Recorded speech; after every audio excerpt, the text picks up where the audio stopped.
Greetings, dear children. In this video, we will be learning Shakespeare's Julius Caesar Act 3, Scene 2, Part 1. Let's look at the summary. The citizens demand answers regarding Caesar's death. Brutus makes a speech explaining that although he valued Caesar as a friend, it was appropriate to kill him for his ambition, and that he did so with the good of Rome in mind. He challenges the crowd, saying that anyone who loves his freedom must stand with Brutus. The scene takes place in the Forum in Rome. A large crowd follows Brutus and Cassius as they come to Forum to give some explanation for the assassination of Caesar. The plebeians demanded, Brutus and Cassius, "We will be satisfied, let us be satisfied. We will remain satisfied after getting a satisfactory explanation why Caesar has been assassinated." How did Brutus respond to this request? Then follow me and give me audience. Listen to me, friends. Cassius, you go to the other street and part the numbers. Part the numbers means divide the crowd. Those who wanted to hear me speaking, giving the explanation, let them stay here. Those who wanted to listen to Cassius can go with him. Cassius gives the explanation why Caesar has been assassinated. And once the crowd is divided, the public reasons shall be rendered of Caesar's death. Reasons concerning the general welfare of the public that were responsible for Caesar's death will be given to the crowd. First citizen decided that he will listen to Brutus. Second citizen decided that he will listen to Cassius. And then they compare the reasons when severally we hear them rendered. The reasons, they will listen to the reasons separately. When we hear them offer explanation, they will compare it, the reasons, which are the reasons which have been given by Brutus and Cassius. We see that the citizens' reaction, eagerly waiting to be satisfied and willing to listen to both Brutus and Cassius, reflect their uncertainty and anxiety in the wake of Caesar's assassination. Their divided opinions indicate a lack of strong loyalty or clear understanding of the situation, making them susceptible to influence by strong orators. This reaction underscores the volatile political situation in Rome, where public opinion can easily be swayed, leading to instability. And when the citizens demanded for a reason or a justification for Caesar's assassination, Brutus decides to address the crowd first. Why does Brutus decide to address the crowd first? What does this suggest about the character? He decides to address the crowd first because he sees himself as a leader of conspiracy and feels a strong sense of responsibility to justify Caesar's assassination to the Roman citizens. This decision highlights Brutus' belief in reason, honor, and his commitment to the Roman Republic. He sincerely believes that by explaining his actions, he can convince the citizens that the assassination was necessary for the greater good of Rome. His decision also reflects his idealism and naivety as he underestimates the complexity of public opinion and the potential for manipulation by others such as Cassius and Mark Antony. Now the citizens have divided into groups. One group will listen to Brutus, the other group will listen to Cassius. Then they will compare the reasons or the explanation or the justifications given by Brutus and Cassius. Third citizen said, "Noble Brutus is ascended." Silence. Let us be silent. Noble Brutus is ascended. So his reference to Brutus, the noble Brutus, shows that Brutus still holds respect among the people. despite the shocking act of killing Caesar. This respect will be pivotal when he tries to justify his action. One more thing we see that the significance of Cassius leading a separate group of citizens away to hear his reason. What is the significance? Cassius' decision to lead a separate group of citizens away is significant because it demonstrates his tactical approach to manipulating public opinion. Unlike Brutus, who believes in open and honest communication, Cassius understands that different groups of people may require different arguments or methods of persuasion. By dividing the crowd, Cassius can tailor his message to those more skeptical or hostile towards the conspirators, thus ensuring that he can sway them to his side. This tactic also shows Cassius' cunning nature and his understanding of the political landscape, where controlling the narrative is crucial.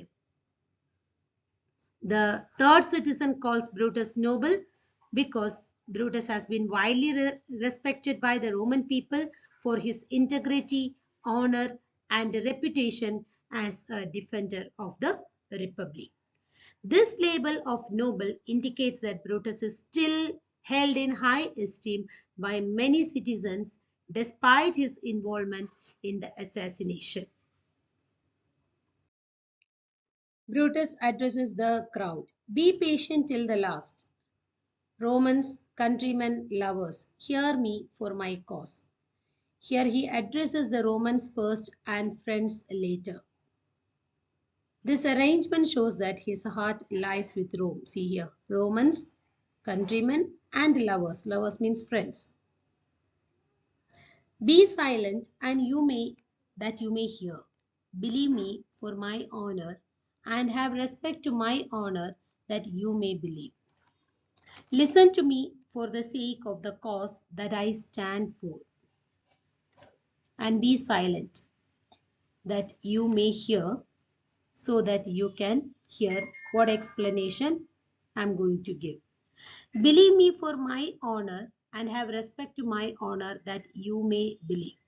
Believe me for my honor, and have respect or regard for my honor, so that you may believe me and my words. Once you listen to my explanation, censure me in your wisdom, and awake your senses that you may the better judge. Judge me in your wisdom. Censure me, judge me in your wisdom.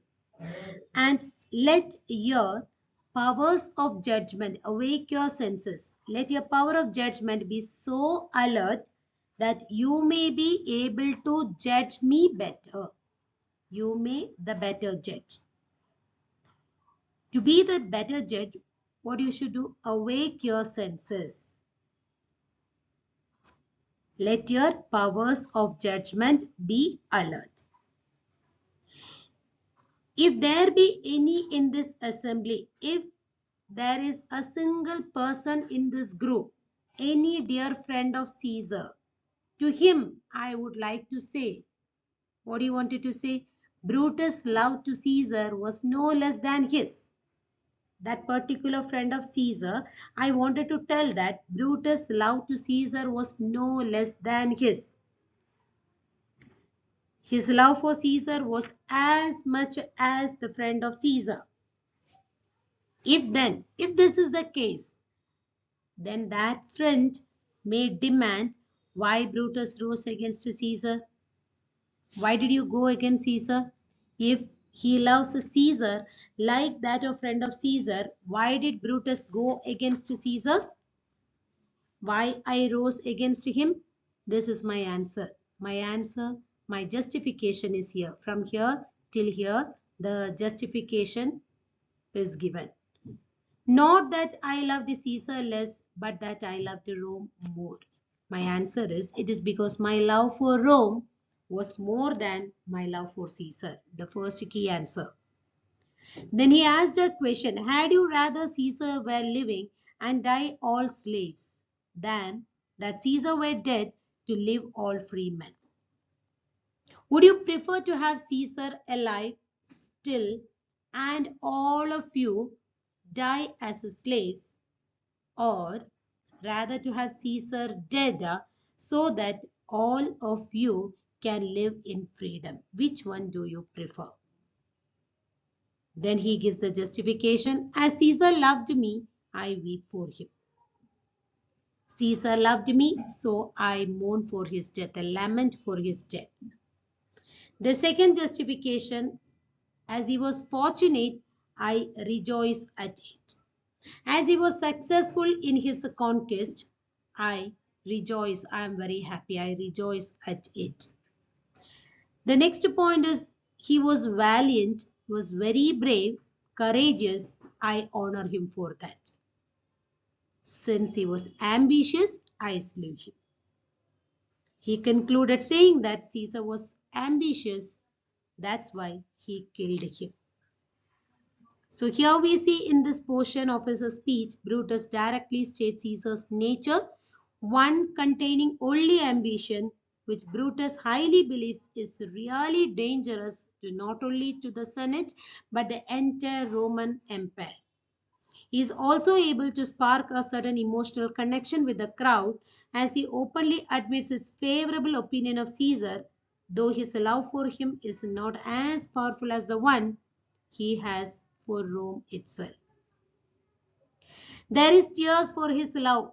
He says that there are tears for his love, joy for his fortune, and respect for his valor, and death. He received death because he was ambitious, death for his ambition. Further, he asked a question, who is here so base that would be a bondman? If anybody is there, then speak. Is there anyone here in the crowd? He says that. Is there anybody in the crowd who is so lowly that one who wishes to be a slave, a bondman? If there is a single person, then for him have I offended. Then I have hurt the person. Then I have hurt the feelings of that person.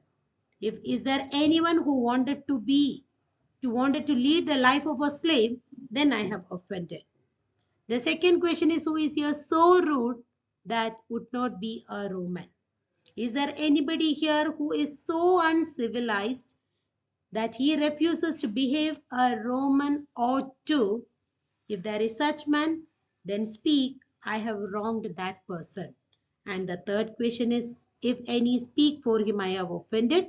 And the last question, the third question, who is here so vile that will not love his country, then speak to me, I have offended. And I pause for a reply. The third question, is there anybody here so corrupt that that person does not love his country? If there is any such person, let him speak out, I have wronged that person. Now I pause for a reply for all these questions. Brutus here, through his speech, he tried to prove that Caesar was ambitious and appealed more to the logical and not the emotional side of his argument.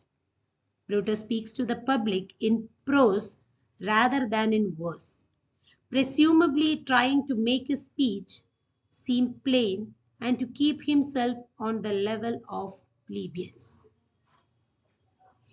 After asking the question and giving the justification, he just wanted to know the response of the citizens. He paused for a reply. The crowd responded, none, Brutus, none. No, you have not offended any one of us. You have given the explanation and justification for the assassination of Caesar. Brutus continued, then none have I offended. I have not wronged anybody then. I have done no more to Caesar than you shall do to Brutus. I know. I have done to Caesar what you will do to me if I become a tyrant like Caesar. Further, he takes a decision. What was the decision taken by Brutus? From the question till death, the answer is. The question of his death is enrolled in the capital. First key answer. His glory not extenuated, wherein he was worthy. Second key answer. Nor his offences enforced for which he suffered death. That is a third key answer. The first point, the circumstances leading to Caesar's death are recorded in the public records in the capital. It will be recorded. In which his glory not extenuated wherein he was worthy, the noble deeds which did him honor have not been made to appear insignificant, and his faults, his offenses, for which he died, emphasized or exaggerated. Antony enters the scene with Caesar's body. Brutus takes the crowd's attention towards Antony and continued his speech. Here comes his body, mourned by Mark Antony, lamented by Mark Antony, who, though he had no hand in his death, who is not responsible or doesn't have any hand in Caesar's death, shall receive the benefit of Caesar's death. What was the benefit that Antony was going to receive? Is a place in the commonwealth, a rightful place in the free republic. As which of you shall not, every one of you will receive it. With this I depart, with this word I depart, that once again he gives the justification. As I slew, I kill my best lover, that is Caesar, for the good of Rome. He gives once again the explanation. I live with this, that I killed my dearest friend for the welfare of Rome, and I have the same dagger for myself which I used to murder, I used to assassinate Caesar, when it shall please my country to need my death. Whenever it pleases my country to need my death, I use the same dagger. All the citizens all together, they said, live Brutus, live. Brutus descends from pulpit. The first citizen, bring him with the triumph home unto his house. Carry him, let us go along with him to his house, celebrating his victory. Second citizen remarked that give him a statue with his ancestors. We'll make a statue for him along with his ancestors. The third citizen remarked, let him be Caesar. Let Brutus be Caesar now. Started considering Brutus as their leader now. We can see the fickle-mindedness of the public now. Just before, they were very angry, demanding for a reason or an explanation why Caesar has been assassinated. Once given the justification by Brutus, they changed their opinion. Now they are favoring Brutus. They started considering Brutus as their leader, as Caesar's place. In Caesar's place, they started considering.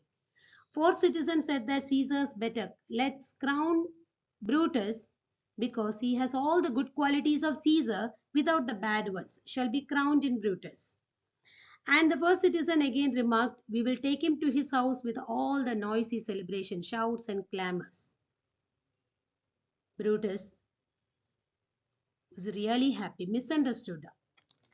Here we see that hearing all these remarks, Brutus misunderstands the cheering by the crowd, especially let him be Caesar, mean that crowd has understood his speech.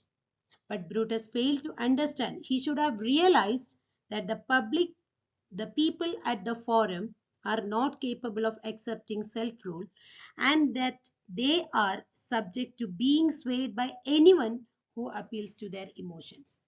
This basic fact Brutus failed to understand. He misunderstood the cheering. Further, he continued, my countrymen. First and the second citizen calmed all the crowd there. Peace. Now Brutus is speaking. Let us listen to him. Brutus continued. Before he leaves, he gives some instruction to the public. What instruction did he give? This dialogue is answer. Good countrymen, let me depart alone. Let me go alone. That means no one should accompany him. No noisy celebration. He says that, let me depart alone. And for my sake, for me, you should stay here with Antony.